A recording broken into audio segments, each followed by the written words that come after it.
Hi, my name is Shane and I like to draw things. Every week somebody sends in a new doodle or scribble and I create something clever out of it.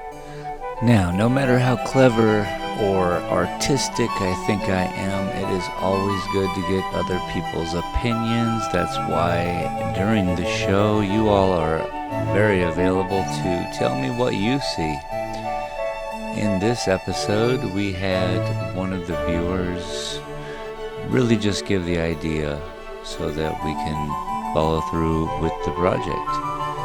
So I want to thank the Drunk Gamer for supplying some good information throughout the stream to allow us making this piece of art.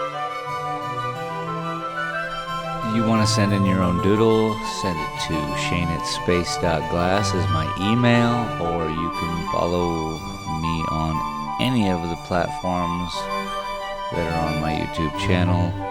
Top banner, check them out.